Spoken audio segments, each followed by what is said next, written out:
नमस्कार दोस्तों, हम अपने मिशन ज्योग्राफी चैनल पे आज का जो टॉपिक है अपना वायुमंडल चल ही रहा था, तो उसी में अपन वायुमंडल वाला जो टॉपिक है उसी में आज देखते हैं वायुमंडल का संगठन। आज बात करेंगे वायुमंडल का संगठन।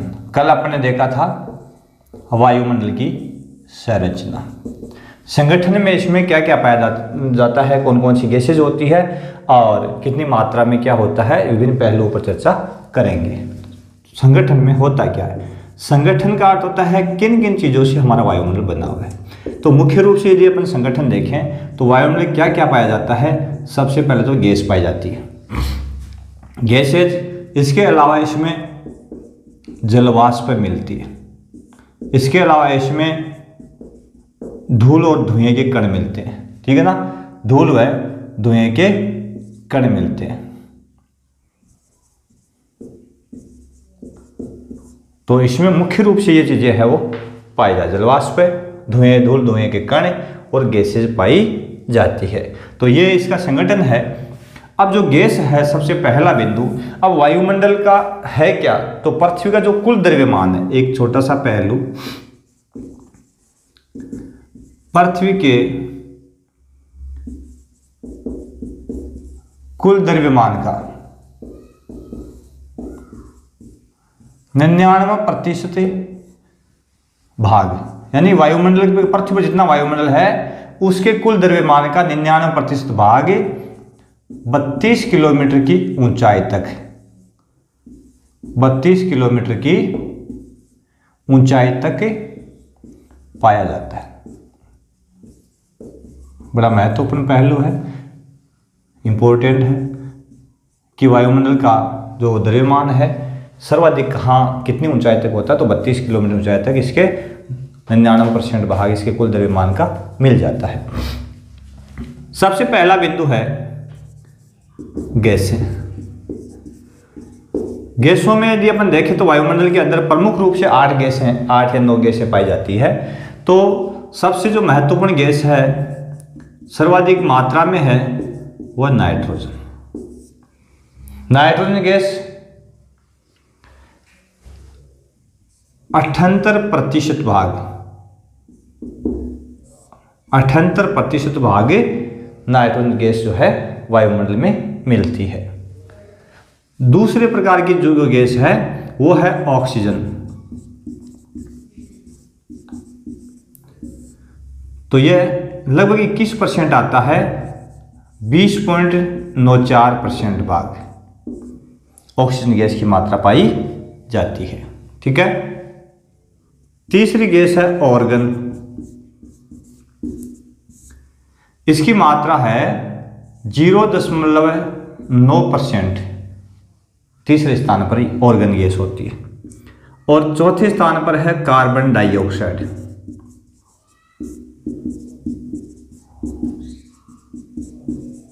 चार प्रमुख गैसेज है, इसकी सांद्रता है 0.03%। यह 0.9, यह 0.03% के बाद। इसके अलावा अन्य गैसें, अब ये तो है गैसें हैं वो धरातल के पास में मिलती है। अन्य गैसों में जैसे neon, xenon, krypton, helium, hydrogen आदि। अन्य गैसों में इन गैसों की सांद्रता वायुमंडल में मिलती है। Neon, xenon, krypton, helium, hydrogen gases पाई जाती है। ये जो 4 गैसें का क्रम पूछते हैं, बहुत बार पूछा गया है कि वायुमंडल में पाई जाने वाली गैसों में सबसे अधिक और सबसे कम के सही क्रम में कौन सी है, तो नाइट्रोजन, ऑक्सीजन, ऑर्गन, CO2, ये इनका सही क्रम है, महत्वपूर्ण क्रम है इनका। ये जो नाइट्रोजन गैस है वायुमंडल में, ये धरातल से 120 किलोमीटर की ऊंचाई तक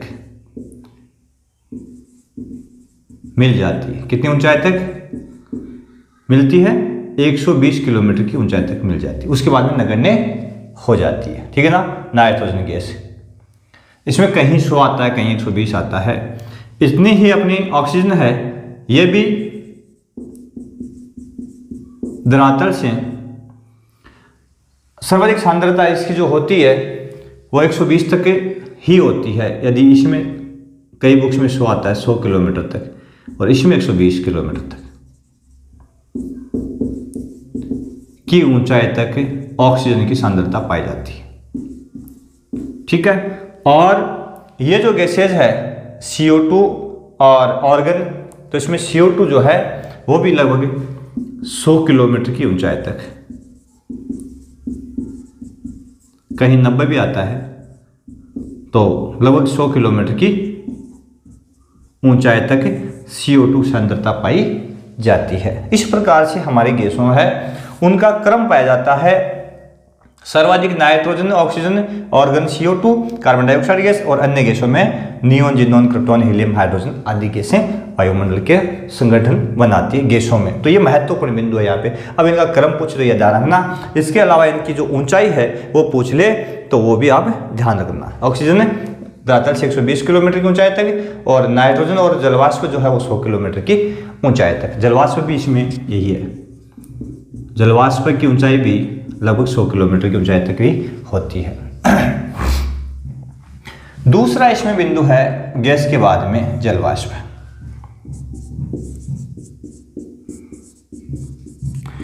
सूर्य तप के कारण जलवाष्प है बनती है, यानी खुले सागर, महासागर, झील, तालाब जो है उनका पानी गर्म होकर के वाष्पीकृत होता है और ऊपर उड़ता है। चूंकि वाष्प हल्की होती है तो वो ऊपर उड़ती है, भारी गैसों से ऊपर चली जाती है। तो जलवाष्प है यह भी बड़ा महत्वपूर्ण बिंदु है, वायुमंडल का बड़ा महत्वपूर्ण पहलू है। ठीक है, क्यों, किस रूप में यह महत्वपूर्ण है, होता क्या है, कितना है? तो देखिए, जो जलवाष्प है वो उष्ण व उपोष्ण, उष्ण व उपोष्ण कटिबंधीय भागों में,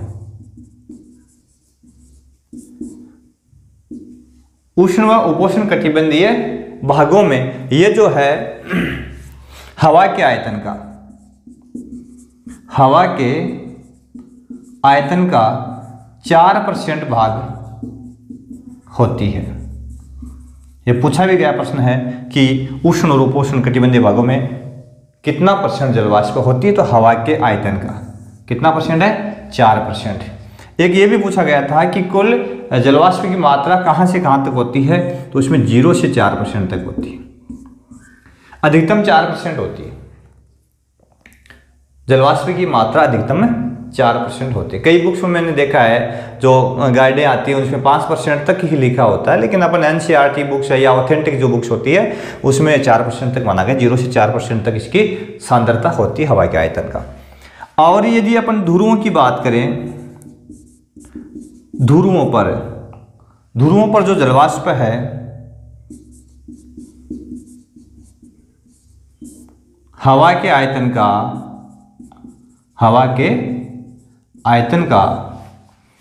1% से कम, लगभग 1% आए तो सही है, लेकिन उससे भी कम ही पाई जाती है। 1% से भी कम मात्रा इसकी होती है, कहाँ पे, ध्रुवों पर। और उष्ण और उपोष्ण कटिबंधीय भागों में ये 4% तक होती। क्यों, यहाँ ज्यादा क्यों होती है पूछ लिया, आपको तो पता है कि जो यहाँ सौर विकिरण लंबवत प्राप्त होती है। लंबवत होने का मतलब सीधी आती है, सौर विकिरण यहाँ पर सीधी आती है, तापमान ज़्यादा प्राप्त करती है ये भाग, और यहाँ 12 घंटे का दिन 12 घंटे की रात होती है, और उस कारण से वाष्पीकरण भी ज़्यादा होता है। ठीक है ना, तो ये बड़ा ही महत्वपूर्ण बिंदु है जलवाष्प। अब जलवाष्प करती क्या है, इसका कार्य क्या है? तो काफ़ी जगह लिखा होता है कि जलवाष्प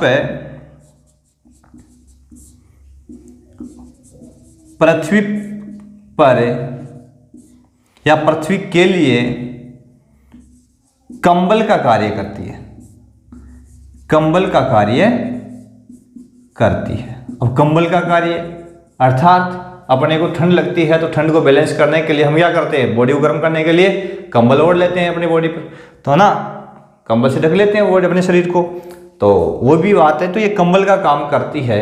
अर्थात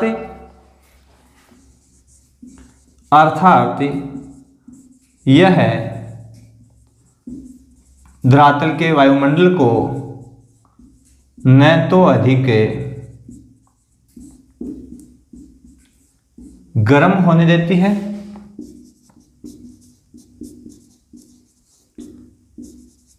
वह न अधिक ठंडा होने देती है। इस प्रकार से क्या करती है, वायुमंडल को बैलेंस में रखती है। इससे ना तो वायुमंडल तापमान अत्यधिक बढ़ता है और न अत्यधिक घटता है, ठीक है ना। तो इसका बड़ा ही महत्वपूर्ण रोल है। गैस में मैंने इसका चर्चा तो कर ली थी मैंने कल, उसका नाम मैंने नहीं लिखा यहाँ पे। अन्य गैसों में O3 ओजोन गैस भी बड़ी महत्वपूर्ण है। हालांकि इससे पहले वाली वीडियो में इसकी मैंने चर्चा विस्तार से कर दी थी कि इसकी सांद्रता यदि अपन देखें तो कई बुक्स में आती है 15 से 50 किलोमीटर तक इसकी सांद्रता होती है। मैंने उसमें बताया था 35 से 50, ये भी सही है, ठीक है, ये भी सही है, लेकिन यहाँ सर्वाधिक है।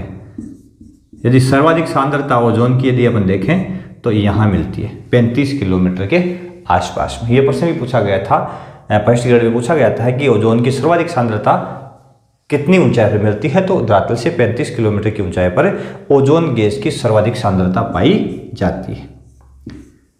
बाकी विशेषताएं अपने इसकी देख लीजिए। ये ओजोन भी एक गैस है, इसी वायुमंडल में ही पाई जाती है और अपने लिए बड़ी महत्वपूर्ण है। कल मैंने चर्चा की थी इसके बारे में क्या, कि ये सूर्य से आने वाले पराबैंगनी किरणों से हमारी रक्षा करती है और वायुमंडल के तापमान को कंट्रोल भी करती है, ठीक है ना। और विभिन्न प्रकार की जो बीमारियां हो सकती है पराबैंगनी किरणों से, तो उससे हमारी रक्षा भी करती है, ठीक है ना। और CO2 का प्रमुख कार्य है, कार्बन डाइऑक्साइड गैस है, यह चूंकि गर्म ऑक्सीजन जो प्रदूषण बढ़ने से ये गैस बढ़ती है, तो ये क्या करती है, वायुमंडल के तापमान को बढ़ा देती है CO2। तो ये भी गैस जो है इसका प्रमुख कार्य है भूमंडलीय ऊष्मन, हरित गृह प्रभाव, ये इसके CO2 के कारण ऐसा होता है। तो यह अलग से अपन ने टॉपिक मैंने बनाया भी है और भी विस्तार से मैं सोच रहा हूँ कि जैसे जैसे फर्स्ट ग्रेड के लिए अलग से नई वीडियो है वो बड़े विस्तार से बनाने की कोशिश करें, तो बनाते चले जा रहे हैं। हरित गृह प्रभाव के लिए CO2, ये प्रश्न पूछा गया था कि इस प्रभाव के लिए सर्वाधिक उत्तरदायी गैस, बहुत बार पूछते हैं सर्वाधिक उत्तरदायी गैस कौन सी, ठीक है ना। हरित गृह प्रभाव के लिए सर्वाधिक उत्तरदायी गैस कौन सी है, तो CO2 है, कार्बन डाइऑक्साइड है, सर्वाधिक उत्तरदायी यही है। प्रश्न पूछा, बार बार पूछा गया प्रश्न ये। तो ये अपने लिए जलवाष्प हो गया। अगला बिंदु है धूलकण। वायुमंडल के संगठन में यही महत्वपूर्ण पहलू देखने को मिलते हैं। धूलकण,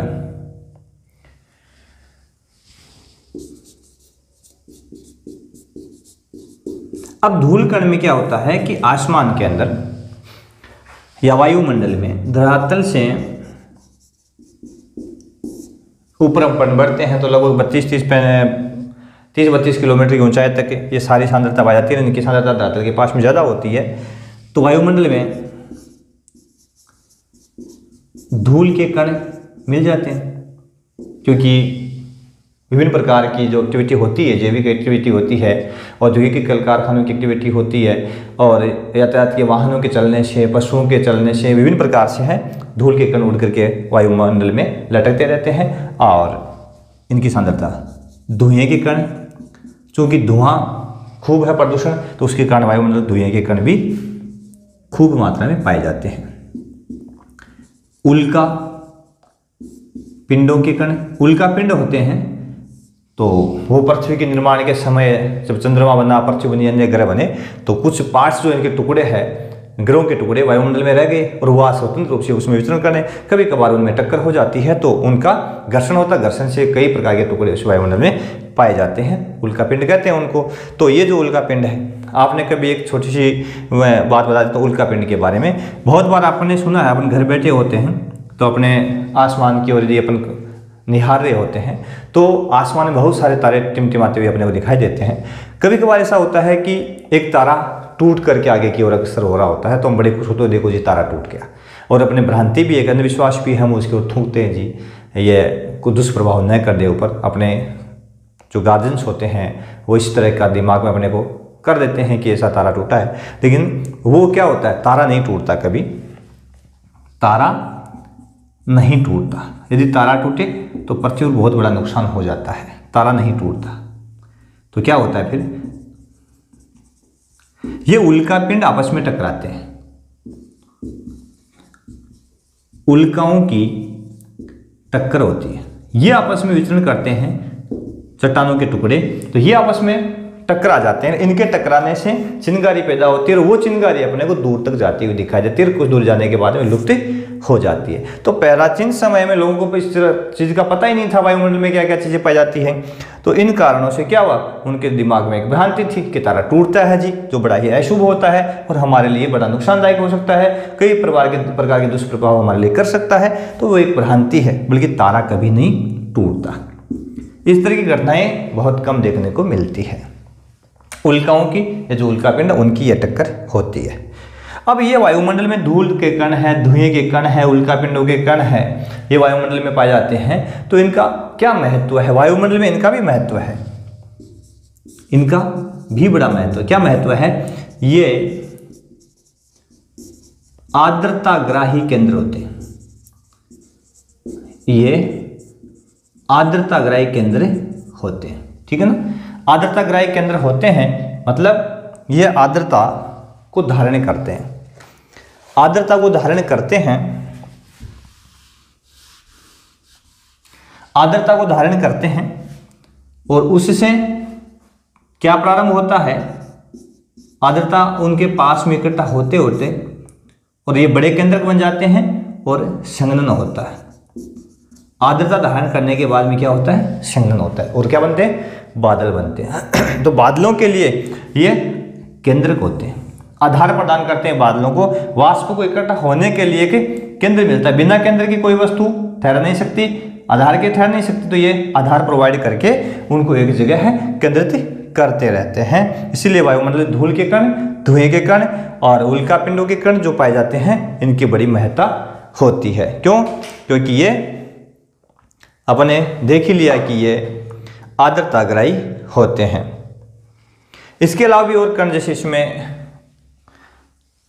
राख के कण, ज्वालामुखी उद्गार के समय खूब सारी राख है, चट्टानों के टुकड़े निकलते हैं उनसे। इसके अलावा पराग कण,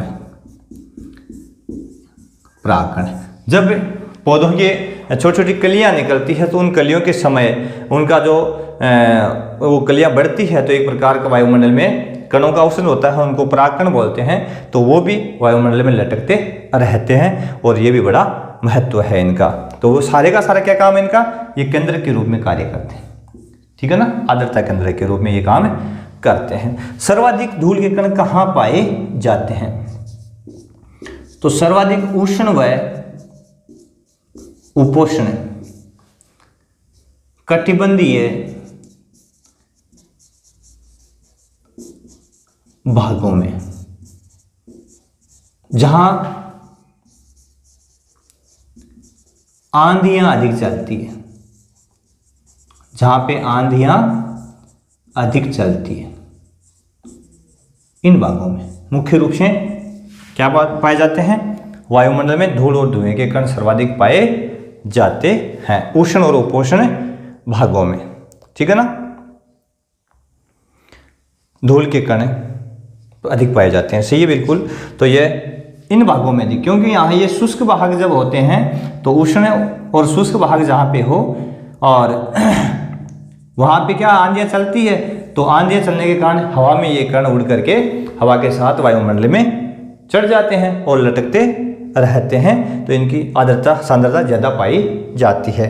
विषुवतरीय के प्रदेश में होते हैं लेकिन इनसे कम होते हैं, उष्ण और उपोष्ण भाग से कम होते हैं। और ध्रुवीय प्रदेश में तो इनकी सांद्रता बहुत अधिक कम हो जाती है, क्योंकि वहाँ पर धरातल बर्फ जमी हुई धरातल के ऊपर, तो वहाँ इस तरह की सांद्रता नहीं पाई जाती है। तो इस प्रकार से हमारा जो वायुमंडल है उसके संगठन में इससे पहले भी वीडियो मैंने डाला था, लेकिन नॉर्मली डाला था कौन कौन सी गैसेज पाई जाती है क्या है। तो इसमें अपन ने देखा है कि इनमें गैसेज है, जलवाष्प है, धूल कण है।